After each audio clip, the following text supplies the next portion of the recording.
எல்லா வகையிலும் திரு மு.க. ஸ்டாலினை விட எடப்பாடி பழனிசாமி ஒரு அரசியல்வாதியாக அதிக தகுதி பெற்றவர். இதற்கு ஒரு முதல்வர் சொன்ன பதிலேயே இருக்குது. முதல்வர் கலைஞர் தமிழகத்துக்கு நிறைய பங்களிப்பு செஞ்சுருக்காரு. 60-70 ஆண்டு காலம் தமிழர்களுக்காக உழைச்சிருக்காருன்னு சொல்கிறாரு. இதுதான் பதிலாக இருக்குது. அது டிபேட்டபிள். ஓகேவா? அப்போது கலைஞர் கருணாநிதி உழைத்திருக்கிறார் என்றால் தமிழ்நாட்டில் வேறு யாருமே உழைக்கலைங்க. இன்றைக்கி எதிர்ப்பு தெரிவித்ததுனால நீங்கள் இன்றைக்கி அமைதியாக அதை விட்டுட்டீங்க. இல்லைன்னா உங்கள் அப்பா எழுதின பேனாவுக்கு செலவைக்கிறதுக்கு 130 கோடியில் செலவைக்கிறதுக்கு ஏற்பாடு பண்ணாலுங்க தானே நீங்கள். ஆமாம், அது எதிர்ப்பு மிக கடுமையாக. சீமான் அவர்கள் போய் நான் சிலையை உடைப்பேன்னு சொன்னார். பேனா வச்சேன்னா பேனா சிலை உடைப்பேன்னு சொன்னார். கரெக்டாக அது. இன்னைக்கு கிராமங்கள் தோறும் பள்ளிகளை கட்டி அடிப்படை கட்டமைப்பை காமராஜர் அவர்கள் மேம்படுத்திய காரணத்தினால தானே இன்னைக்கு காமராஜர் கட்டின பள்ளியில் படித்தவங்க இன்னைக்கு நாங்கள் டெக்சாஸில் வேலை செய்கிறேன், அமெரிக்காவில் வேலை செய்கிறேன்னு சொல்கிறாங்க. பார்த்துருக்கீங்களா? அப்படி இருக்கும்போது எதை எடுத்தாலும் கலைஞர் கருணாநிதி நூற்றாண்டு. கேளாம்பாக்கம் பஸ் ஸ்டாண்டை கட்டினா கலைஞர் கருணாநிதி நூற்றாண்டு, எங்கே லைப்ரரி கட்டினாலும் கலைஞர் கருணாநிதி நூற்றாண்டுன்னா அண்ணன் சீமான் சொல்வது போல உன் தூட்டில் கட்டியா நீ? ஒரு முதலமைச்சர் என்றால் அந்த பதவிக்கென்று இருக்கக்கூடிய கண்ணியத்தோடு நடந்து கொள்ள வேண்டும், பேச வேண்டும். இப்படி எந்த தகுதி இல்லாமல் உங்கள் அப்பா பேரை வச்சுக்கிட்டு நீங்கள் இன்றைக்கி முதலமைச்சர் பதவிக்கு வந்துட்டீங்கன்றதுக்காக எதிர்கட்சி தலைவர் பார்த்து கர்ப்பம் பூச்சின்றதா? என்ன பழக்க வழக்கம் அதெல்லாம்? வணக்கம் சவுக்கு மீடியா நேயர்களே. நம்மோடு இணைந்திருப்பவர் சவுக்கு மீடியாவின் சிஇஓ திரு சங்கர் அவர்களோடு பல்வேறு விஷயங்கள் குறித்து பேச இருக்கோம். பாருங்கள் சார். வணக்கம். வணக்கம் லியோ. சார், 2026 சட்டமன்ற தேர்தல், அந்த ஜுரம் ஃபீவர்னு சொல்லுவாங்க, எலெக்ஷன் ஃபீவர். எனக்கு தெரிஞ்சு அது எப்போ ஆரம்பிச்சதுன்னா, தமிழ்நாட்டில் விஜய் கட்சி ஆரம்பித்தார்ல, அப்போதே ஆரம்பிச்சு. அப்பொழுது கூட்டணமாகட்டும், அவர் பேசிய வார்த்தைகள் ஆகட்டும், அப்பொழுதுமே அங்கே தமிழ்நாட்டில் இருக்கிற அனைத்து கட்சிகளும் அதை ஒரு பேசு பொருளாக்கிட்டாங்க. இங்கே இருக்கிற ஊடகமாகட்டும், மற்ற சோஷியல் மீடியாவாகட்டும், அதை ஒரு பேசு பொருளாக மாற்றிட்டாங்க. எப்படி இருந்தாலும் 2026 விஜய் யார் பக்கம் சாயிறாரோ, இல்லை யாருக்கு ஆதரவாக இருக்கிறாரோ, இல்லை அவர் தனியாக நின்னாலும் எப்படியாவது யாரையாவது பாதிக்கும் அது அப்படின்னு சொல்லிட்டு ஒரு பேசு பொருளாகிடுச்சு. இப்பொழுது தமிழ்நாட்டில் எல்லா ஊடகங்களும் அதை நோக்கி தான் டிபேட்லாம் நடக்குது. நீங்கள் பார்த்துருப்பீங்க. அப்படி இருக்கும்போது தமிழக முதல்வர் தொடர்ந்து ஆக்சுவல் திமுக அரசில் ஒரு விஷயம் சொல்லப்பட்டது, யாரும் விஜய் குறித்து உயர் தலைவர்கள், பெரிய தலைவர்கள் யாரும் பேச வேணாம் அப்படின்னு சொல்லி, நம்ம கூட்டணி கட்சி தலைவர்களை பற்றி பேசிக்கலாம் அப்படின்னு சொல்லிட்டு சொன்னதாக சொல்லுது. அதுக்கப்புறம் அண்ணன் திருமாவளவன் அவர்கள் பேசினார், அண்ணன் சீமான் அவர்கள் பேசினார், எல்லாமே பேசினாங்க. விஜய் கண்ணாப்பின்னான்னு பேசினாங்க. அதுக்கு முன்னாடி இவர்கள்லாம் வாழ்த்து தெரிவித்தார்கள் நடிகர் விஜய் அவர்களுக்கு. முதல்வர் அவர்களும் பேச வேணாம்னு சொல்லிட்டு வரவும் போகிறவங்களாம் கட்சியை ஆரம்பித்து திமுகவை அழிக்கிறான்னு பார்க்குறாங்க அப்படின்னு சொல்லிட்டு ஒரு விஷயத்த சொன்னார். இன்னொரு விஷயம், இப்போ நேற்றைய தினம் தான் நினைக்கிறேன், எடப்பாடி பழனிசாமி அவர்களை பற்றி ஒரு வார்த்தை சொல்லியிருக்காரு. தவழ்ந்து பதவி வாங்கினீங்க அப்படின்னு ஒரு விஷயத்த சொல்லியிருக்காரு. கரப்பாம்பூச்சி போல் தவழ்ந்து பதவி வாங்கினாங்க அப்படின்னு சொல்லிட்டு ஒரு விஷயத்த சொல்கிறாங்க. அதற்கு எடப்பாடி பழனிசாமி அவர்கள் அவங்க வயசில் பெரியவங்கன்னா ஆசீர்வாதம் வாங்கினாங்க அப்படின்னு சிம்பிளாக முடிச்சிட்டார். ஓகேங்களா? இன்னும் அதையே திமுக தரப்பில் பிடிச்சிட்டு இருக்காங்க. முதல்வர் அவர்கள் இப்படி கொஞ்சம் தரக்குறைவாக ஒருமையில் பேசுவதை எப்படி பார்க்குறீங்க நீங்கள்? ஏன்னா மற்ற கட்சிகள் இப்போ ஸ்டாலின் அவர்களையோ உதயநிதி அவர்களையோ விமர்சிக்கும்போது இப்படி விமர்சித்து நான் பார்க்கல, இருக்கலாம். பட் எனக்கு தெரிஞ்ச வரையில் அப்படி பேசலை. எடப்பாடி பழனிசாமி அவர்களோ ஸ்டாலினையோ இல்லை அவர் மகனையோ பேசினதில்லை. இப்படி ஸ்டாலின் அவர்கள் பேசுகிறத நீங்கள் எப்படி பார்க்குறீங்க? இல்லையோ, அதுக்கு முன்னாடி நிறைய 2-3 விஷயங்களை உங்கள் தொடக்கத்தில் நீங்கள் குறிப்பிட்டீங்க. எல்லாத்தையும் ஒன்றா பேசுவோம். எனக்கு உள்ளபடியே மிகுந்த வருத்தமாக இருக்கிறது. இன்னும் சொல்லப்போனால் எல்லா வகையிலும் திரு மு.க. ஸ்டாலினை விட எடப்பாடி பழனிசாமி ஒரு அரசியல்வாதியாக அதிக தகுதி பெற்றவர். தகுதியே இல்லைன்னு கூட வச்சுக்கோங்க. இன்றைக்கி அவர் எதிர்க்கட்சி தலைவர். ஒரு அமைச்சருக்கு நிகரான அந்தஸ்தை புரோட்டோகால் கொடுக்கிறது. இல்லாமல் கூட இருக்கட்டுமே, இப்படி பேச வேண்டிய தேவை என்ன இருக்கிறது? இது முதல் முறை கிடையாது இல்லையோ, உங்களுக்கு நினைவு இருக்கும்னு நினைக்கிறேன். அந்த ஆளுநர் உரையில் சில விஷயங்களை படிக்காமல் போய்விட்டார். ஒரு சிச்சியாச்சு வெளிநடப்பு பண்ணார். உங்களுக்கு நினைவு இருக்கா? வெளிநடப்பு செய்த சமயத்தில் சிஎம் ஆளுநர் அவன் பேசினார், ஞாபகம் இருக்கா? அப்போதே எல்லாருக்கும் அதிர்ச்சியாக இருந்துச்சு. என்னடா சிஎம் கவர்னர் இப்படி அவன் பேசுகிறாரு? சரி, ஒரு மிஸ்டேக்குன்ட்டு விட்டுட்டாங்க. ரைட்டா? சரி, வாய் தவறி முதல்வர் பேசியிருக்கலாம். இன்னொன்று, அவர் எனக்கு சொந்தமாக பேசியிருக்காரு, எழுதி வச்சுருக்காங்க. எழுதி வச்சவங்க பதிலாக இன்னும் போட்டான் போல இருக்குது அப்படின்னு நினச்சிட்டு விட்டுட்டாங்க அன்னைக்கு. அதற்கு பிறகு நீங்கள் குறிப்பிட்டது போல் எவனோ கட்சி ஆரம்பிச்சிருக்கான்ட்டு பேசினார். இதெல்லாம் அவசியமே கிடையாது. வயசு என்னங்க ஆகுது அவருக்கு? அவங்க அப்பா குரலோவியம் படைச்சார், கனியிருப்பு காய் கவர்ந்தட்டுன்னு இருக்குல்ல, நீங்கள் பேசலாமா? அதற்கு அடுத்ததாக போது நீங்கள் குறிப்பிட்ட விஷயத்துக்கு வருகிறேன். எடப்பாடி பழனிசாமி ஒரு குற்றச்சாட்டை வைக்கிறார் சிஎம்எல், திமுக அரசின் மீது. எதற்கெடுத்தாலும் நீங்கள் கலைஞர் கருணாநிதியோட பேரை நீங்கள் திட்டத்துக்கு வைக்கிறீங்க, எதுக்கு வைக்கிறீங்க அப்படின்னு கேட்குறாரு. இதற்கு ஒரு முதல்வர் சொன்ன பதிலேயே இருக்குது. முதல்வர் கலைஞர் தமிழகத்துக்கு நிறைய பங்களிப்பு செஞ்சுருக்காருங்க, 60-70 ஆண்டு காலம் தமிழர்களுக்காக உழைச்சிருக்காருன்னு சொல்கிறாரு. இதுதான் பதிலாக இருக்கணும். அது டிபேட்டபிள், ஓகேவா? அப்போது கலைஞர் கருணாநிதி உழைத்திருக்கிறார் என்றால் தமிழ்நாட்டில் வேறு யாருமே உழைக்கலையா? அப்படி உடைத்தேன் என்று சொல்லி ஒரு சாதாரண திரைப்பட வசனகர்த்தா அவருடைய வாரிசுகள் இன்னைக்கு உலகம் முழுக்க சொத்துக்களை வைத்திருந்தது எப்படி என்ற கேள்வி வருகிறது இல்லையா? எல்லாத்தையும் தானே சேர்த்து பார்க்கணும். கருணாநிதி உழைச்சாருன்னு சொல்கிறீங்க. இன்றைக்கி கருணாநிதியோட குடும்பத்தில் உள்ளவர்கள் சோத்து கஷ்டப்பட்டுக்கிட்டே இருக்காங்க. கருணாநிதியோட வாரிசு தானேப்பா செந்தாமரை, ஸ்டாலினோட மகள். அவரோட கணவர் 33 கோடிக்கு வாட்ச் கட்டுறாருன்னா அந்த கருணாநிதி உழைத்ததில் வந்தது. அதெல்லாம் சினிமா கதை வசனம் எழுதி இவ்வளோ சம்பாதித்து விட்டாரா? உலகத்தின் பெரும் பணக்காரர்களில் ஒருவராக அந்த குடும்பம் இன்றைக்கி விளங்குகிறது. தமிழகத்துக்கு உழைச்சதுக்காக தமிழக மக்கள் வாரி கொடுத்ததா, இவர்கள் கொள்ளையடித்ததா? அந்த கொஸ்டின்லாம் இருக்குது என்று அண்ணன் திரு சீமான் இன்றைக்கி செய்தியாளர்களை சந்தித்தப்போ ரொம்ப அழகாக சொல்லியிருக்காரு. வச்சுக்கங்க, ஒன்றும் தவறு இல்லை, உங்கள் துட்டில் வைங்க. கரெக்டு தானே அது? நீங்கள் சொல்லலாம் ஒரு தமிழர் தலைவர்னா மற்றவங்களாம் சேர்ந்து சொல்லணும். அதை நீங்கள் வச்சிங்கன்னா உங்கள் அப்பாவுக்கு வைக்கிறதா தானங்க புரிஞ்சுக்க முடியும். இன்றைக்கி எதிர்ப்பு தெரிவித்ததுனால நீங்கள் இன்றைக்கி அமைதியாக அதை விட்டுட்டீங்க. இல்லைன்னா உங்கள் அப்பா எழுதின பேனாவுக்கு செலவைக்கிறதுக்கு 130 கோடியில் செலவைக்கிறதுக்கு ஏற்பாடு பண்ணாலுங்க தானே நீங்கள். ஆமாம், அது எதிர்ப்பு மிக கடுமையாக. சீமான் அவர்கள் போய் நான் சிலையை உடைப்பேன்னு சொன்னார். பேனா வச்சேன்னா பேனா சிலை உடைப்பேன்னு சொன்னார். கரெக்டாக அது. எதை எடுத்தாலும் நீங்கள் லைப்ரரி கட்டுறீங்க, மகிழ்ச்சி. ஏன் தமிழ்நாட்டில் கருணாநிதி தவிர யாரும் படிக்கலையா? நான் கேட்குறேன். திமுகவில் அந்த தலைவரை தாண்டி வேறு தலைவர் இல்லையா? சொல்லுங்க, அழகாக சொல்லுங்க. அண்ணா அந்த கட்சி ஆரம்பித்தவர் அண்ணா. அறிஞர் அண்ணா இல்லையா? அண்ணாவோட படித்தவர்கள் வேண்டுமா? இன்னும் சொல்ல போனோன்னா முறைப்படி கல்வி பயிலாதவர் கருணாநிதி இல்லையா? அவர் பட்டறிவின் மூலமாக அவர் அறிவை வளர்த்து கொண்டார். ஏன் அறிஞர் அண்ணாதுரை படிக்காத? நான் இன்னொன்று என்ன சொல்கிறேன், ஏன் திமுக பட்டா போட்டு கொடுத்துருக்காப்பா? திமுக தலைவர் பேர் தான் வைக்கணுமா? இன்னைக்கு கிராமங்கள் தோறும் பள்ளிகளை கட்டி அடிப்படை கட்டமைப்பை காமராஜர் அவர்கள் மேம்படுத்திய காரணத்தினால தானே இன்னைக்கு காமராஜர் கட்டின பள்ளியில் படித்தவங்க இன்னைக்கு நாங்கள் டெக்சாஸில் வேலை செய்கிறேன், அமெரிக்காவில் வேலை செய்கிறேன்னு சொல்கிறாங்க. பார்த்துருக்கீங்களா? அந்த காலத்தில் காமராஜர் கட்டிய அரசு பள்ளிகளில் படித்தவர் தானே. இன்னும் சொல்ல போனா அவரது பெயரில் தானே அதிக கட்டிடங்கள், அதிக நூலகங்கள் திறக்கப்பட வேண்டும். ஸ்டாலின் அவர்களே அவரு காமராஜர் கட்டின பள்ளிக்கூடத்தில் தான் படிச்சிருக்காங்க. அப்படி இருக்கும்போது எதை எடுத்தாலும் கலைஞர் கருணாநிதி நூற்றாண்டு. கேளாம்பாக்கம் பஸ் ஸ்டாண்டை கட்டினா கலைஞர் கருணாநிதி நூற்றாண்டு, எங்கே லைப்ரரி கட்டினாலும் கலைஞர் கருணாநிதி நூற்றாண்டுன்னா அண்ணன் சீமான் சொல்வது போல உன் தூட்டில் கட்டியா நீ? அதான் வச்சிருக்கீங்களே 33 கோடிக்கு வாட்ச் கட்டியிருக்காங்களே, ரோஸோ ஏதோ ஒரு மாடல், அது பேர், இந்த வாட்ச் பேர். அதை ஏழை விட்டு அந்த துட்டில் ஒரு பில்டிங்கை கட்டி அதுக்கு வைங்க உங்கள் பேரை. யார் வேணான்றது? இதை ஒரு எதிர்க்கட்சி தலைவராக சுட்டி காட்டுகிறார். இதில் என்ன தவறு இருக்க முடியும்? இல்லை எங்கள் டேடி தாங்க தமிழ்நாட்டுக்கு முக்கியம்னு சொல்லிட்டு நீங்கள் பெருமையாக பேசிட்டு போங்க. அதற்கு கலைஞர் கருணாநிதியின் பெயரை வைக்காமல் கரப்பான் பூச்சி போல தவழ்ந்து பதவி வாங்கிய எடப்பாடி பழனிசாமியின் பெயரையா வைக்க முடியும்னு பேசுறதுலாம் இதெல்லாம் என்ன நாகரிகம்? இது சிஎம் பேசுகிற பேச்சா, சிவாஜி கிருஷ்ணமூர்த்தி பேசுகிற பேச்சா? தொடர்ந்து சிஎம் ஒரு வயது முதிர்ந்தவர் ஏதோ தெரியாமல் எழுதி வச்சு படிக்கிறாரு, எவன் எழுதி கொடுத்தான்னு தெரிலன்றதுக்காக மன்னிச்சு விட்டுட்டு இருக்காங்க. இது இது இது இது தவறுதலாக கூறிய வார்த்தைகளா? அவரு நீங்கள் பேசும்போது தொடக்கத்தில் குறிப்பிட்டது மாதிரியே வயசில் பெரியவங்க உழுந்தேன்ட்டார், முடிஞ்சு போச்சா? பதிலுக்கு அவர் பேச ஆரம்பிச்சார்னா, சிஎம்மோட உடல்நிலை பற்றி அவர் பேச ஆரம்பிச்சார்னா, நீ பர்சனல் அட்டாக் பண்ணால் அவர் பர்சனல் அட்டாக் பண்ண மாட்டாரா? என்னையா வார்த்தை ஒரு எதிர்கட்சி தலைவரை பார்த்து கரப்பாம்பூச்சின்னு சொல்கிறது? நீ கூட தான் நடக்கும்போது கம்பளி பூச்சி மாதிரி நடக்கிறேன்னு ஊர்ந்து வர்றேன்னு சொன்னார்னா எங்கே போவீங்க? You are the chief minister of the state, constitution போஸ்டில் இருக்கீங்க. கல்ச்சர் வேண்டாமா என்ன பேசுவது என்று? எவ்வளவு விமர்சனங்கள் இருந்தாலும் அந்த அம்மையார்ன்றதை தாண்டி ஏதாவது ஒரு வார்த்தை சொல்லியிருக்காரா கலைஞர் ஜெயலலிதாவை? 2011 தேர்தலில் என்று நினைவு, இவர் தான் அவரை மோசமாக பேசிட்டாங்க.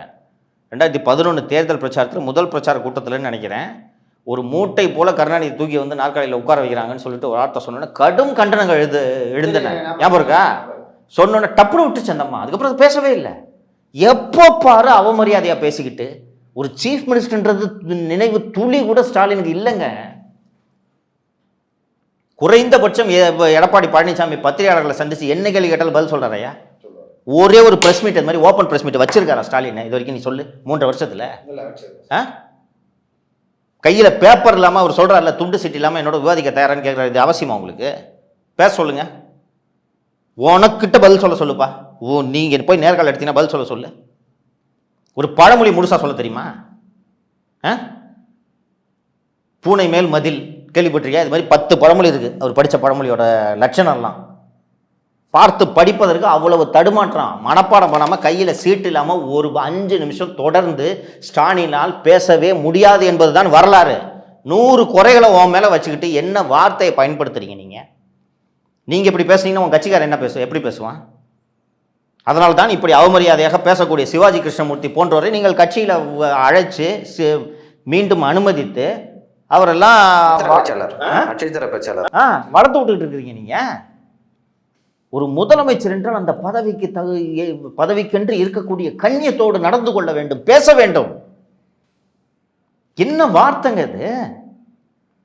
ஒரு ஒரு ஒரு ஒரு ஒரு இந்த பொலிட்டிக்கல் டிஸ்கோர்ஸ்னு சொல்லுவாங்க ஆங்கிலத்தில். இந்த அரசியல் விவாதங்களை அடுத்த தளத்துக்கு எடுத்துட்டு போவேனாமா? ஒரு முதலமைச்சர் ஸ்டாலினுக்கும் இன்டர்நெட்டில் ஆபாசமாக எழுதுகிற திமுக ஐடி விங்குக்கும் என்ன வித்தியாசம்?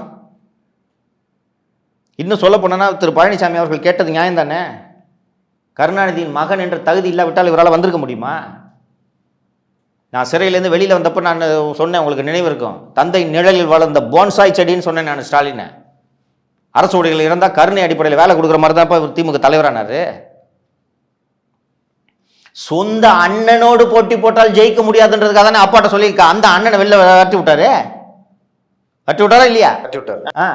நேரடியாக பார்த்து தனது மகனது திறமையையும் வைகோவின் திறமையையும் ஒப்பிட்டு பார்த்த கலைஞர் வைகோ கட்சியில் இருந்தால் மகனால் என்றைக்குமே கட்சியின் தலைவராக முடியாது என்பதை புரிந்து கொண்டு தானே விடுதலை புலிகளோடு சேர்ந்து கொண்டு என்னை கொலை செய்ய முயற்சி செய்கிறார் வைகோண்டு 93 வெளில அனுப்பிச்சாரு. வைகோ இன்னைக்கு திமுக இருந்திருந்தானா கட்சிக்கு தலைவர் வைகோவா ஸ்டாலினா? அப்பாவோட பேரை சொல்லனா உன்னால ஒரு கவுன்சிலரா கூட ஆக முடியாதுன்னு சொல்றது கரெக்டு தானே? வேற என்ன தகுதி இருக்கு சொல்லுங்க நீங்க? இன்னைக்கு அண்ணன் ராசா பேசுறாரு, திமுக இருக்காரு, ஜெகதரட்சகன் இருக்காரு, அவரை போல பேச முடியுமா ஸ்டாலினால? சொல்லுங்க. 10 நிமிஷம் பேச சொல்லுப்பா. சென்னை பச்சைப்பன் கல்லூரியில் தானே படிச்சாரு. தமிழ் இலக்கியத்திலிருந்து ஒரு 10 நிமிஷம் பேச சொல்லு. எந்த இலக்கியம் வேணாலும் இருக்கணும், பேச சொல்லு. உண்மையிலேயே உழைப்பாளர் லீடரானவரையா எடப்பாடி பழனிசாமி? வெள்ளமண்டி தானே வச்சிருந்தாரு. உங்க அப்பா மாதிரி அரசியல் குடும்பத்திலேருந்து வந்தாரா? உங்க அப்பா குடும்பம் மாதிரி பக்கத்தில் இருந்து ஒரு கலைஞர் கருணாநிதியோடு கூடவே இருந்து அரசியலை கற்றுக்கொள்ளும் வாய்ப்பு எடப்பாடி பழனிசாமி இருந்ததா? எடப்பாடி பழனிசாமியை சுத்தி இருக்கக்கூடியவர்கள் துரோகிகள் இல்லையா? காலில் விழுந்து பதவியை வாங்கிட்டு அதே சசிகலாவை கட்சியை விட்டு நீக்கிறது திறமையா? அதான் அரசியல். உங்களால் அதெல்லாம் அந்த மாதிரி அரசியல் செய்ய முடியாதனால தான் நீங்கள் வைகோ அப்பா விட்டு துரத்தி விட்டீங்க. சொந்த அண்ணனே உங்கள் அப்பாட்ட சொல்லி துரத்தி விட்டீங்களா இல்லையா? கட்சி விட்டு நீக்க விட்டீங்களா இல்லையா? இன்னைக்கு அழகிரி களத்தில் இறங்கினார்னா ஸ்டாலினால் நிற்க முடியுமா? முடியாது. சொந்த தங்கச்சியோட பாலிடிக்ஸ் பண்ண முடியுமா? அதனால தானே பதவியை பறிக்கிறதுக்கு முயற்சி பண்ணுறீங்க நீங்கள். கனிமொழி இங்கே இருந்தால் ஸ்டாலினுக்கு போட்டியாக வந்து விடுவார் என்பதனால தானே கனிமொழியை மொத்தமாக டெல்லிக்கு தள்ளி விட்டீங்க. நீங்கள் குடும்பத்தில் இருக்கவங்களோட அரசியல் பண்ணுறதுக்கு துப்புல உங்களுக்கு. நீங்கள் அடுத்தவனோட அரசியல் பண்ணிடுவார் அவரு. இவரே இளைஞரணி தலைவர், அதுக்கப்புறம் இவர் கட்சியின் பொருளாளர், அதற்கு பிறகு அப்பா இறந்த உடனே வேறு வழியில் வாரிசுக்கு வேலை கொடுன்னு சொல்லிட்டு திமுக தலைவரானவர். அப்படித்தானே முதலமைச்சரானார் அவர். சொல்லின் செல்வர் அவர். திமுகவில் இருக்க நட்சத்திர பேச்சாளர்கள் இன்னைக்கு சொல்கிறாங்களே, அதில் இருக்கிற ஒருத்தரை போல ஸ்டாலினால் பேச முடியுமா? ஆல் செட் அண்ட் டன் எம்ஜிஆரை தள்ளி விட்டுட்டு கருணாநிதி அந்த கட்சி தலைமைக்கு வந்தார் என்றாலும் தன்னுடைய தகுதியால் அந்த பதவியை தகவமைத்துக் கொண்டார். உண்டா இல்லையா? தக்க வைத்துக் கொண்டார். சாவர வரைக்குமே இருந்துச்சு. அவருக்கு போட்டியா யாருமே நினைச்சு கூட பார்க்க முடியாது.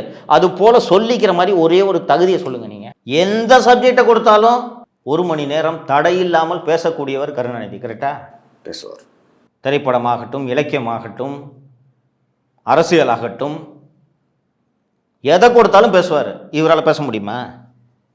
5 நிமிஷம் பேச முடியுமா? பத்திரிகையாளரை சந்திச்சு கரெக்டாக 20 நிமிஷம் இல்லையோ, வேற ஒன்றும் இல்லை, 20 நிமிஷம். யார் ரெஃபரன்ஸ் இருக்கக்கூடாது. ஸ்டாலின் தனியாக நிற்கணும். 20 நிமிஷம் கொஸ்டின், எங்கேருந்து கொஸ்டின் வந்தாலும் பதில் சொல்லுவார் அவர். ஃபர்ஸ்ட் சொல்லுங்க. இப்படி எந்த தகுதி இல்லாமல் உங்கள் அப்பா பேரை வச்சுக்கிட்டு நீங்கள் இன்னைக்கு முதலமைச்சர் பதவிக்கு வந்துட்டீங்கன்றதுக்காக எதிர்கட்சி தலைவர் பார்த்து கரப்பாம்பூச்சின்றதா? என்ன பழக்க வழக்கம் அதெல்லாம்? திமுகவில் இருக்க அல்லு செல்லுகள் எல்லாம் தளபதி, அதுவும் என்ன இப்பெல்லாம் ரொம்ப அடுத்த கட்டத்துக்கு போயிட்டாங்க. தாயுமானவர். இன்னைக்கு ஒரு அமைச்சர் அன்பில் மகேஷ் ஒன்று சொல்லியிருக்கிறாரு, முதல்வரை பார்த்தாலே அவருக்கு தலைமை ஆசிரியரை பார்க்கும் எண்ணம் வருமா? தலைமை ஆசிரியரை பார்த்தால் ஒரு மாணவனுக்கு எப்படி அச்சம் வருமோ அது போலத்தான் நாங்கள் முதல்வரை பார்க்கும்போது செல்வோம். அவரும் தலைமை ஆசிரியர் போல பல கேள்வி கேட்டு வரான். சப்ஜெக்ட் தெரிஞ்சால் தானே கேள்வி கேட்க முடியும். ஒரு மாணவன் பக்கத்தில் இருக்க மாணவனை பார்த்து காப்பி அடிக்கிறான்னா எந்த கேள்விக்கு எது ஆன்சர்னு தெரிஞ்சால் தான் காப்பி அடிக்க முடியும். கரெக்டாக எது கேள்வின்றதே ஸ்டாலினுக்கு தெரியாது. அதுதான் அரசியலில் இவருக்கு இருக்கக்கூடிய அறிவு. எனக்கு உண்மையிலே ரொம்ப மனசு வருத்தமாக இருந்துச்சு. ஏன் இப்படி பேசணும் அவமரியாதையா சிவாஜி கிருஷ்ணமூர்த்தி அவர் ஒரு வாட்டி தெரியாமல் அவன் வந்துட்டு மேடையில் சொல்லிட்டான்னா சரி ஏதோ ஸ்லிப் ஆகிடுச்சுன்னு விட்டுலாம்ப்பா. தொடர்ந்து பேசிகிட்டு இருக்காருயா விஜய். அவன் பண்ணுறாரு எவனோ கண்டவன்லாம் கட்சி ஆரம்பிக்கிறானாரா? வரவன் போகிறவனா கட்சி ஆரம்பிக்கிறானாரா? அந்த வரவன் போகிறவனை பார்த்து தானே இன்றைக்கி மொத்த கட்சி நடுங்குறீங்க நீங்கள். உங்களுக்கு பேசுறது துணிச்சல் இல்லாமல் நிலைவுத்தான்களை பூரா இறக்கி விட்டுருங்க. திருமாவளவன் டெய்லி எழுந்திரிச்சு இந்த புருஷன் உயிரோடு இருக்காரான்னு தாலியை தொட்டு பார்த்து கொள்வார்கள் பெண்கள். பார்த்துருக்கீங்களா? அதே மாதிரி நாங்கள் திமுக கூட்டணியில் தான் இருக்கிறோம் டெய்லி போகிறவரெல்லாம் கூப்பிட்டு திரும்ப பேட்டி கொடுத்துட்ருக்காரு. இந்த நடுக்கம் உங்களுக்கு ஏன் வருகிறது? விஜய் அவர்கள் விக்கிரவாண்டியில் மாநாடு நடத்துவதற்கு முன்பாக திமுக கூட்டணி உறுதியாக இருக்குதுன்ட்டு கடைசியாக அவங்க என்னைக்கு பேசுனாங்க சொல்லுங்க? சாம்சங் தொழிலாளர்கள் பிரச்சனை அது மாநாட்டுக்கு முதல் நாள்யா? அதுக்கு முன்னாடி பேசுறது இந்த பேச்சே வரல தானே. அப்போ விஜய் அதிகாரத்தில் பங்கு தருகிறோம் என்று சொன்ன உடனே கணவனின் உயிருக்காக தாலியை தொட்டு பார்த்து கொள்வது போல் நாங்கள் கூட்டணியில் உறுதியாக இருக்கிறோம் ஏன் பேசுறீங்க? அப்ப நீங்க சொல்ற அந்த போற வர ஆரம்பிச்ச கட்சியை பார்த்து தானே நீங்க அஞ்சுறீங்க. இன்னைக்கு மற்றவங்க எல்லாம் யாரும் பேசாதீங்கன்னு சொல்லிட்டு இவரே பேச ஆரம்பிச்சிட்டார்ல. தாவேக்க நமக்கு போட்டி இல்லைன்னு முதல்வர் தானே பேசியிருக்காரு. அந்த அப்போ எதுக்கு இப்படி பேசணும் திரு விஜய் அவர்களே?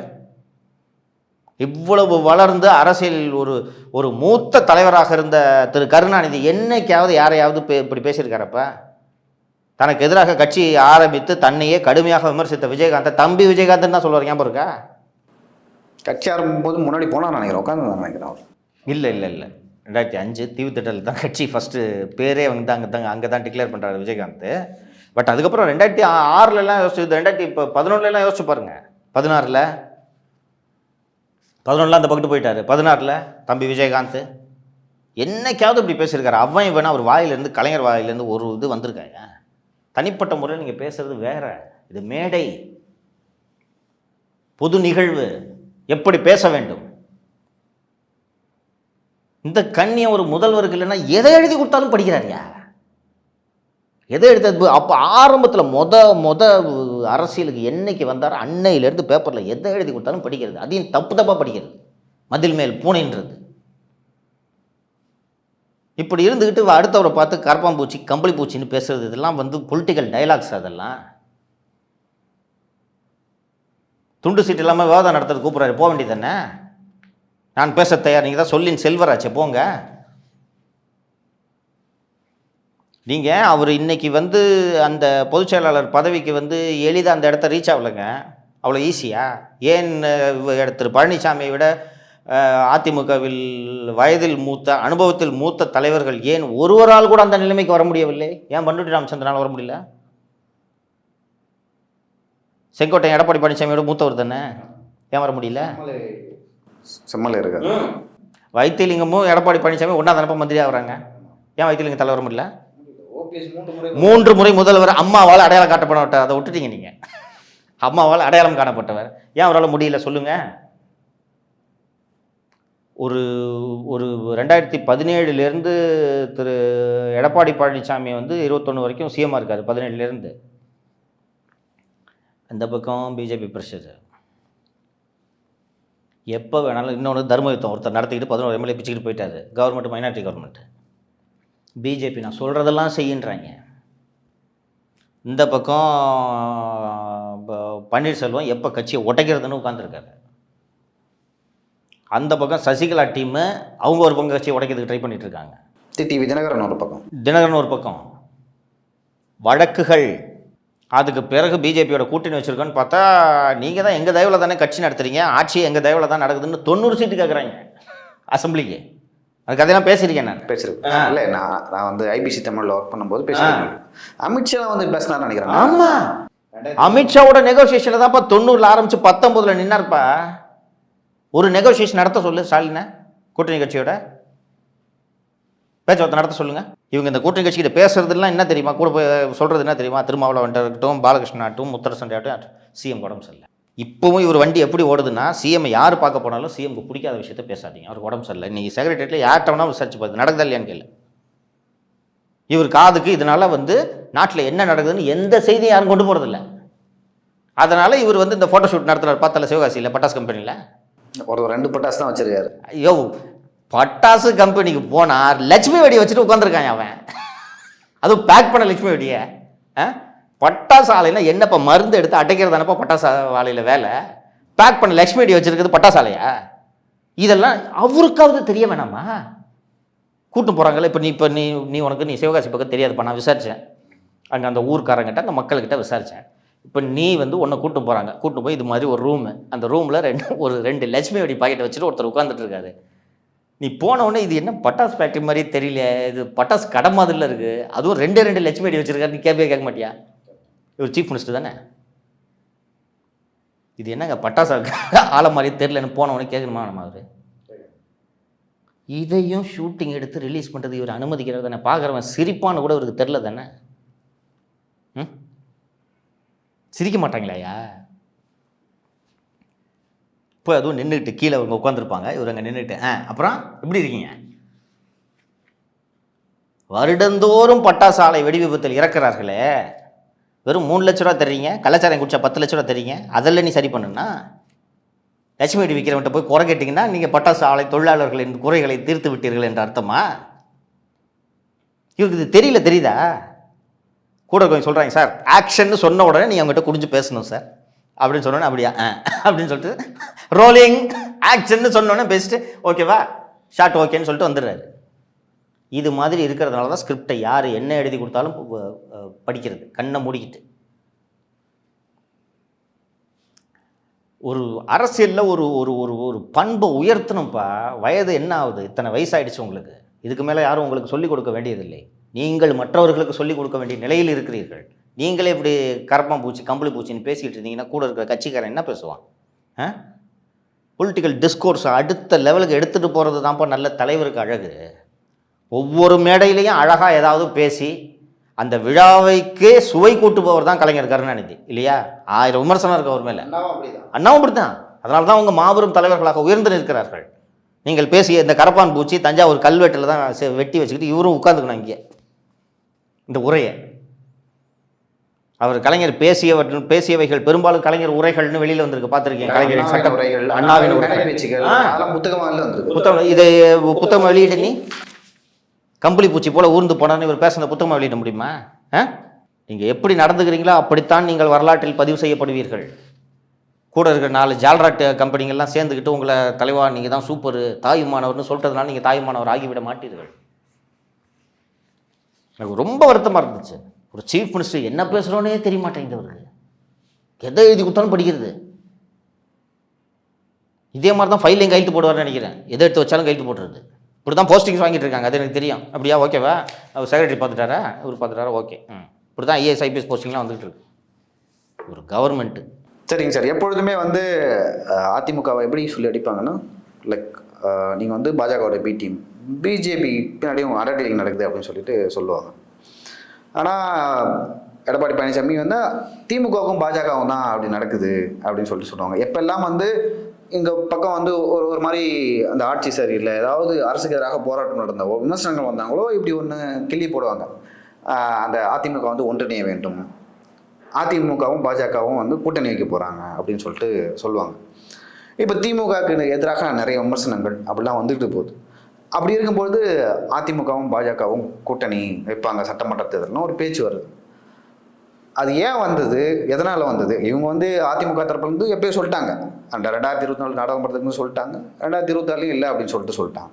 அப்படி இருக்கும்பொழுது அந்த மாதிரியான பேச்சு ஏன் சார் வருது வெளியில்? இது மீடியா நரேட்டிவ்ன்றதை நம்ம மறுக்க முடியாது. அதுக்குள்ளே போகிறதுக்கு முன்னாடி இப்போ இந்த டாக்கு, நேற்று முதல் இந்த டாக்கு ஏன் வருது அப்படின்றத நம்ம பார்க்கணும்.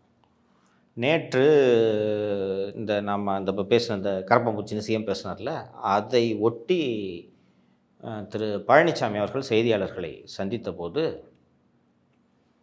ஸ்பெசிஃபிக்காக அவர்கிட்ட கேள்விகள் வைக்கப்படுகிறது. வரிசையாக பல கேள்விகள் கேட்குறாங்க. அப்போது பாஜகவுக்காக நீங்கள் கதவை திறந்து வைப்பீர்களா அப்படின்னு கேட்கும்போது அவர் ஸ்பெசிஃபிக்காக அதுக்கு பதில் சொல்லாமல் அதிமுகவின் தலைமையை ஏற்றுக்கொள்ளக்கூடிய ஒத்த கருத்துடைய கட்சிகளோடு கூட்டணி அப்படின்ட்டு சொல்கிறாரு. சொன்ன உடனே அப்போ பாஜகவுக்காக கதவை திறந்து வைப்பீர்களான்னு கேட்டதுக்கு ஒத்த கருத்துடைய கட்சிகளுடன் கூட்டணின்னு சொல்லிட்டாரு. அப்போ பாஜகவுடன் மீண்டும் கூட்டணிட்டு ஊடகங்களில் செய்தி நேற்று பூராவே பிரேக்கிங் நியூஸ் மாதிரி போயிட்டு இருந்தாங்க. நேற்று ஈவினிங் முழுக்க பெரும்பாலான ஊடகங்கள் திமுக ஊடகங்களாக தானே இன்றைக்கி இருக்குது. அதுவும் ஒரு திமுக ஊடகங்களாக இருப்பதனால இது போன்ற நரேட்டிவை கட்டமைக்கிறது திமுகவுக்கு நல்லதுன்றதை நம்ம பார்க்கணும். ஏன் திமுகவுக்கு நல்லது? இன்றைக்கி 2024 மக்களவை தேர்தல் முடிவுகளே நமக்கு சொல்லியிருக்கும், தமிழகத்தில் ஆன்டி பிஜேபி பாலிடிக்ஸ் தான் ஈடுபடும். இல்லை, நம்மளே பேசியிருந்தோம், நம்ம வெளிப்படையே பேசலாமா? அதிமுக வந்து ஒரு 5லேருந்து 10 தொகுதி வின் பண்ணுவாங்க நாடாளுமன்ற தேர்தல் நினச்சோம். பட் அந்த நரேட்டிவே வந்து like anti BJP anti Modi இன்னும் சொல்ல போனால் ஆன்டி பிஜேபின்றத விட ஆன்டி மோடி. அதுவும் மோடி அவர்கள் மீண்டும் மீண்டும் தமிழகத்துக்கு வந்து தான் பிஜேபியின் தோல்வியை அவர் கூடுதலாக உறுதி செய்தார் அப்படின்றத பார்க்கணும். ஸோ அது மக்களவை தேர்தல். இங்கே தமிழ்நாட்டில் ஒட்டுமொத்தமாக நமது மாநிலத்தோட தன்மை கேரளாவையும் நம்ம சேர்த்து சொல்லலாம். அங்கே ஒரு சீட்டு வின் பண்ணாங்க, இங்கே அதற்கான வாய்ப்பு கூட இல்லாமல் போய்விட்டது. ஸோ தமிழகத்தை பொறுத்தவரை ஆன்டி பிஜேபி நரேட்டிவ் தான் ஈடுபடும். இப்போது அதிமுக மீது இந்த மதவாத சக்தி என்ற குற்றச்சாட்டை சுமத்த முடியாத ஒரு நிலைமை இருக்கிறது. ஒருவேளை அதிமுக மற்றும் பாரதிய ஜனதா கூட்டணி மீண்டும் அமைந்தால் திமுக மற்றும் கூட்டணி கட்சிகளின் வேலை மிக மிக எளிதாக போய்விடும் இல்லையா? இன்றைக்கி நீங்கள் ஏடிஎம்கே வந்து நாங்கள் எங்கள் சாதனைகளை சொல்கிறோம், நாங்கள் சிறுபான்மை மக்களுக்கு அரணார் பண்ணுறாங்கன்னா எங்கள் சாதனைகளை சொல்லி வாக்கு சேகரிப்புன்றாங்க. வேறஸ் அவங்க பிஜேபியோட கூட்டணியில் இருந்தாங்கன்னா மதவாத சக்திகளுக்கு துணை போகிறார்கள், எளிதாக அவங்களை காலி பண்ணிடலாம்ல. இந்த ஆன்டி பிஜேபி நரேட்டிவ் தானே திமுக கூட்டணிக்கான பலம், அதுதானே இவர்களை மீண்டும் மீண்டும் வெற்றி பெற வைக்கிறது. அப்படி இருக்கும்போது அந்த நரேட்டிவை இன்றைக்கு இருக்கக்கூடிய அதிமுக மீது இவர்களால் வைக்க முடியவில்லை தானே? வைக்க முடியாது, ஏன்னா கூட்டணிகள் இல்லை. இன்னொன்று, எப்படி பார்த்தாலும் திமுக கூட்டணி கட்சி திமுகவை விட அதிக பலம் பொருந்திய கட்சியாக அதிமுக இருக்கிறது. அப்படி இருக்கும்போது இப்படி அதிக பலம் பொருந்திய அதிமுக என்ற கட்சிக்கு பிஜேபி என்ற கட்சி கூட சேருவது அவர்களை பலகீனமாக்கும். ஸோ எப்படியாவது அவர்களை சேர்த்து வைக்க வேண்டும் என்பதுதான் திமுக மற்றும் அதன் கூட்டணி கட்சிகளின் எண்ணமாக இருக்கிறது. ஸோ அந்த எண்ணத்தின் நீட்சியான இந்த நரேட்டிவை செட் பண்ணுறதுல இந்த ஊடகங்களை திமுக அரசு தூண்டி விடுகிறது. இன்னொன்று, அரசியலாக அவங்க அப்படி தான் பண்ணணும். மொத்த மீடியாவும் திமுக கண்ட்ரோலில் இருக்கும்போது இது மாதிரி ஒரு லூப் ஹோல் கிடைச்ச உடனே இதையே நரேட்டிவாக பில்டு பண்ணி மீண்டும் ஒரு சந்தேகத்தை, குறிப்பாக சிறுபான்மையினர் மனதில் இந்த சந்தேகத்தை எழுப்புவது அதிமுகவை மக்களிடமிருந்து அந்நியப்பட செய்யும் என்று அவர்கள் கருதுகிறார்கள் திமுகவினர். அதனால தான் நேற்று பூரா இதை ரொம்ப பெருசாக புஷ் பண்ணாங்க. நீங்கள் கவனிச்சிருப்பீங்க நேற்று. ஆக்சுவலி பெருசாக நேற்று ஒரு பெரியது ஒரு டிபேட் ஆகிடுச்சு. இன்றைக்கி காலையில் செய்தியாளர்களை சந்தித்த திரு ஜெயக்குமார் அவர்கள், அது அஃபிஷியல் வெர்ஷன் இல்லையா, ஜெயக்குமார் பேசுகிறது அவருடைய தனிப்பட்ட கருத்துன்னு நிச்சயமாக யாரும் சொல்ல போவதில்லை. ஜெயக்குமார் ரெகுலராக ஏடிஎம்கே சார்பாக பத்திரிகையாளர்களை சந்தித்து கொண்டிருப்பவர். இன்றைக்கி அவர் காலையில் ஏடிஎம்கே கூட இது மன்னிக்கணும் பிஜேபி கூட 26லும் கூட்டணி கிடையாது என்பதை தெளிவுபடுத்தி விட்டார். அதனால தான் நான் சொல்கிறேன், நேற்று வந்து கிளாரிட்டி இல்லை. அவங்க கேட்கறது பிஜேபிக்காக கதவை திறந்து வச்சிருப்பீங்களான்றப்போ ஒத்த கருத்துடைய கட்சிகளோட கூட்டணி வைப்போம்னா அதில் பிஜேபி வருவதற்கு வாய்ப்பு இல்லை. தீர்மானமே போட்டாங்க இல்லையா, பிஜேபியோட கூட்டணி கிடையாதுன்றது தீர்மானம் போட்டாங்க. ஒத்த கருத்துடைய கட்சிகள் அதிமுகவோட ஒத்த கருத்துடைய கட்சிகள்னா அதில் பிஜேபி வருவதற்கு வாய்ப்பே கிடையாது. மதவாத அரசியல் ஏற்றுக்கொள்ளும் கட்சிகள் தான் ஒத்த கருத்தோட பிஜேபியோட ஒத்த கருத்துடைய கட்சிகளாக இருக்க முடியும். நாங்கள் அது போல் இல்லைன்றதை இவங்க தெளிவுபடுத்திட்டாங்க. நாங்கள் சிறுபான்மையினருக்கு அரணாக நிற்போம்னு சொல்லியிருக்காங்க. அப்படி இருக்கும்போது பிஜேபி எப்படி அவர்களோடு செல்ல முடியும்? இன்னொன்று, திருப்பி இந்த மாதிரி சேர்ந்துக்கிறதுக்கு செப்டம்பர் மாதம் தான் கூட்டணி உடைச்சாருன்னு நினைக்கிறேன் இல்லையா? கடந்த செப்டம்பரில் கூட்டணி உடைச்சார் இல்லையா? ஒரு வருஷம் ஆக போகுது. அப்போ ஒரு வருஷம் ஆயிடுச்சு. இப்போ திருப்பி கூட்டணி சேர்றதுக்காக போன செப்டம்பரில் உடைச்சார். இன்னும் சொல்ல போனால் பிஜேபி கூட இருந்தால் நமக்கு லயபிலிட்டி. எளிமையான கணக்கை சொல்கிறேன்ப்பா, தமிழ்நாட்டில் ஒரு 12% வருமாப்பா மைனாரிட்டி ஓட்டு. 10 முதல் 12% வரும். இஸ்லாமியர்கள் ஒரு 6%, கிறிஸ்டியன்ஸ் ஒரு 6%, எல்லாம் சேர்த்து 12% வரும் இல்லையா? 2021 சட்டப்பேரவை தேர்தலில் திராவிட முன்னேற்ற கழகம் மற்றும் அண்ணா திராவிட முன்னேற்ற கழகத்திற்கான வாக்கு வேறுபாடு 3.5. கரெக்டுங்களா? இந்த 12%ல் 6% வந்தாலே ஜெயிச்சிருக்க முடியும்ல இல்லையா? ஆக்சுவலாக 2019 பாஜக, பாமக, அப்புறம் அதிமுக இந்த 3 கட்சிகளுமே சேர்ந்து 18%, 19% தான் எடுத்தாங்க.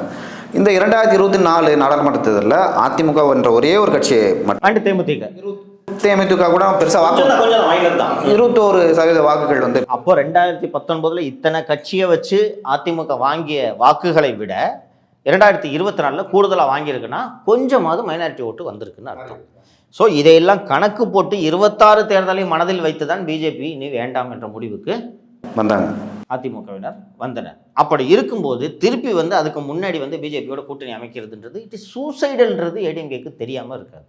ஆனால் நேற்று அந்த பேட்டியில் இந்த கேள்விக்கு அவர் தெளிவுபட பதில் சொல்லவில்லை என்ன உடனே இந்த நரேட்டிவை கட்டமைக்கிறது. நான் சொன்ன மாதிரி ஏடிஎம்கே அண்ட் பிஜேபி ஒன்றா போனாங்கன்னா இவங்களுக்கு எளிதாக இருக்கும். ஏடிஎம்கே எல்லா கூட்டணிக்கான எல்லா ஆப்ஷன்ஸையும் ஓப்பனாக வச்சுருக்காங்க, அதில் உண்மை. அதில் ப்ரையாரிட்டி விஜய் கட்சிக்கான ப்ரையாரிட்டி நிச்சயமாக இருக்கிறது. விஜயோட மனசில் என்ன இருக்குன்னு தெரியல. தேர்தல் நெருக்கத்தில் விஜய் அண்ணா திராவிட முன்னேற்ற கழகத்தோடு கூட்டணி அமைக்கலாம். அது நடக்கவே நடக்காதுன்னு யாரும் சொல்ல முடியாது. இன்னொன்று புதிதாக தொடங்கப்பட்ட கட்சி என்பதால் அதாவது திமுக பாஜகவை தவிர்த்து வேறு எந்த கட்சி கூட வேணா இருக்கலாம் அப்படின்னு தான் அதிமுக சொல்லிக்கிறாங்க, நான் கேட்ட வரையும், இல்லையா? அப்படி இருக்கும்போது இவ்வளோ ஆப்ஷன்ஸ் இருக்கும்போது மீண்டும் போய் பிஜேபியோட கூட்டணி அமைக்க, அதுவும் 1.5 ஆண்டுகளுக்கு முன்னால் இப்படி ஒரு முடிவு எடுக்கிறதுக்கு, ஆக தேர்தலுக்கு 1.5 ஆண்டுகளுக்கு முன்னால் இது ஒரு வாதத்துக்காக பிஜேபியோட கூட்டணிக்கு போகிறாங்கனாலையும் கூட தேர்தலுக்கு 1.5 ஆண்டுகளுக்கு முன்னால் பிஜேபியோட கூட்டணின்ட்டு இப்படி ஒரு முட்டாள்தனமான முடிவை எடுப்பதற்கு அதிமுக தலைவர்கள் அரசியல் அடிப்படை அறியாதவர்கள்ன்ட்டு நம்ம சொல்லவே முடியாது. ஸோ இது ஒரு மிஸ்இன்டர்பிரிட்டேஷனில் இந்த நரேட்டிவை வேகமாக பில்டு பண்ணுறதுக்கு இந்த டிஎம்கே ஈகோ சிஸ்டம் முயற்சி பண்ணுதுன்னா அதிமுகவையும் பிஜேபியும் ஓரணியில் வச்சுட்டா நமது வேலை எளிது என்ற எண்ணத்தினால் அவர்கள் இப்படி ஒரு போலியான நரேட்டிவை கட்டமைக்கிறாங்க. ஜெயக்குமாரை விட்டு நிச்சயமாக கூட்டணி கிடையாதுன்றதை அதிமுக தெளிவுபடுத்தி இந்த விவாதத்துக்கு ஒரு முற்றுப்புள்ளி வச்சுட்டாங்க.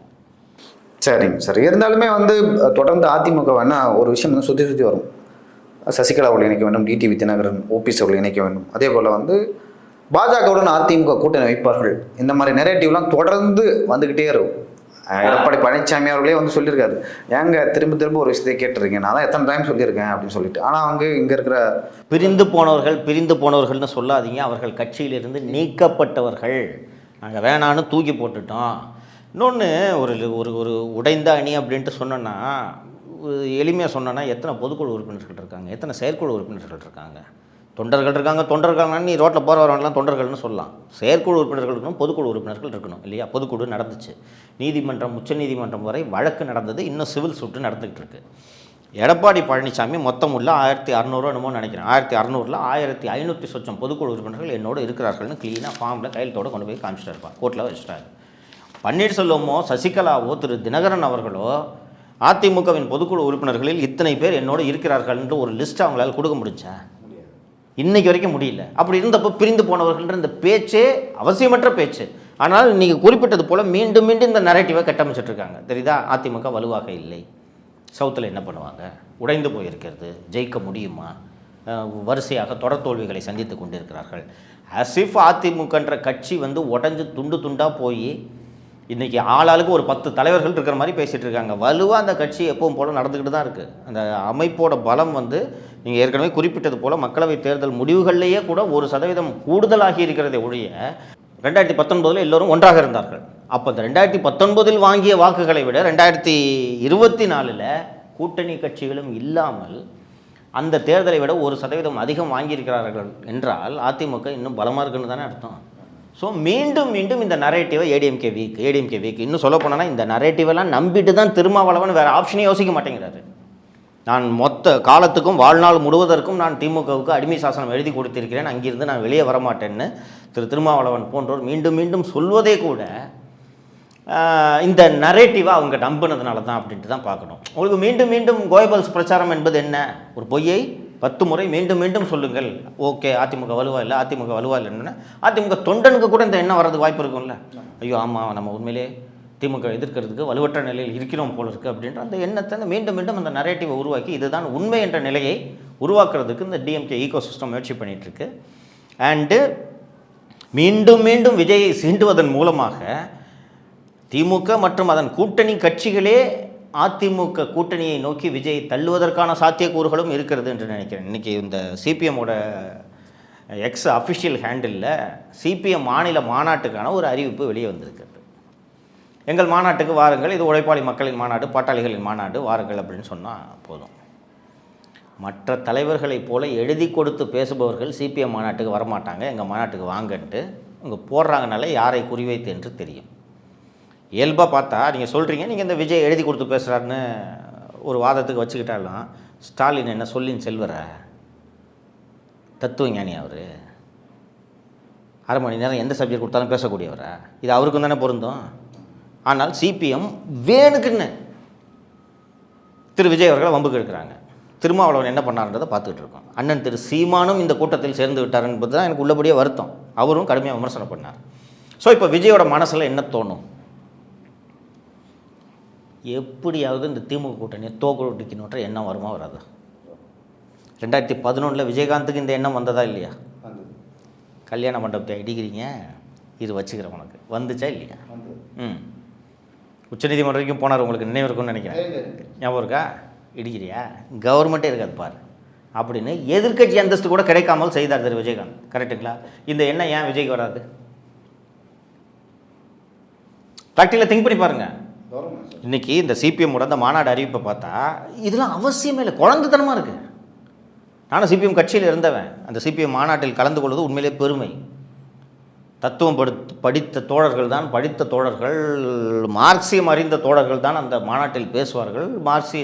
மார்க்சியம் அறிந்த தலைவர்கள் தான் அங்கே பேசுவார்கள். ஒரு அறிவு சார்ந்த கூட்டம் அது, அதில் மறுப்பதற்கு எதுவும் இல்லை. இப்போ மற்றவர்கள் எழுதி கொடுத்து பேசும் தலைவர்கள் போல் இந்த மாநாடு கிடையாது அப்படின்னா இப்போ நீ எதுக்கு சொரிஞ்சு விட்ற? இது அவசியமா? இப்போ இது விஜய் பார்ப்பார், பார்த்த உடனே அவருக்கு நம்மளை எதுக்கு நோட்டுறாங்கன்ற எண்ணம் வரும். என்னதான் பெருந்தன்மையாக திரு சீமான் அவர்களுக்கு விஜய் பிறந்தநாள் வாழ்த்து சொல்லியிருந்தாலும் அண்ணன் திரு சீமான் அவர்கள் பயன்படுத்திய வார்த்தைகள்லாம் அவரை காயப்படுத்திருக்குமா, படுத்திருக்காதா? அண்டு யாருடைய தூண்டுதலில் அண்ணன் சீமான் இப்படி பேசினார்ன்றது எளிதாக ஊகித்து விட முடியும். ஒன்றும் பெரிய கம்பசூத்திரம் கிடையாது இல்லையா? அண்ணன் தோழர் திருமாவர்கள் ஏன் இப்படி பேசுகிறார், யார் பின்னணியில் இருக்கிறார்ன்றதையும் ஊகித்து விட முடியும். அப்போ தொடர்ந்து எல்லாரும் இந்த மாதிரி ஒரு ஒரு ஒரு வேண்டுமென்றே சீண்டி கொண்டே இருக்கும்போது உங்களை எப்படியாவது தோக்கடிக்கணுன்ற எண்ணம் விஜய்க்கு வருமா வராதா? அப்போ 26 நாம் தனியாக நின்று ஆம் ஆத்மி மாதிரி மீண்டும் திமுக ஆட்சி வருவதற்கு உதவுவதற்கு பதிலாக இவர்களை ஏன் வீழ்த்தக்கூடாது? அவருக்கு வயசு இருக்குது இல்லையா? Is far too young. பாலிடிக்ஸோட ஏஜை ஒப்பிடும்போது விஜய் இஸ் ஃபார் யங். அடுத்த தேர்தலில் பார்த்துக்கலாம். இன்றைக்கி ஏன் அதிமுக கூட கூட்டணி வைக்கக்கூடாது? முதல்ல அதிமுக கூட கூட்டணி வச்சு இவங்களை முடிச்சு விடணுன்ற எண்ணம் ஒரு மனுஷனுக்கு வருமா வராதான்? ஒரு இயல்பான மனிதனுக்கு. அதை நோக்கி தான் இவர் எல்லாரும் தள்ளிட்டு இருக்காங்க. சரிங்க சார், பொறுத்திருந்து பார்க்கலாம். நாம் தொடர்ந்து நிறைய பேசலாம் இந்த மாதிரி விஷயங்களில், அரசியல் நிகழ்வுகளில். விஜய் வந்து யாரோட கூட்டணி வைக்கிறார், தனியாக நிற்க போகிறாரா, எந்த மாதிரியான கூட்டணிகள் தமிழ்நாட்டில் அமையுது சொல்லிட்டு பார்க்கலாம். ரொம்ப நன்றி உங்கள் கருத்துக்கு.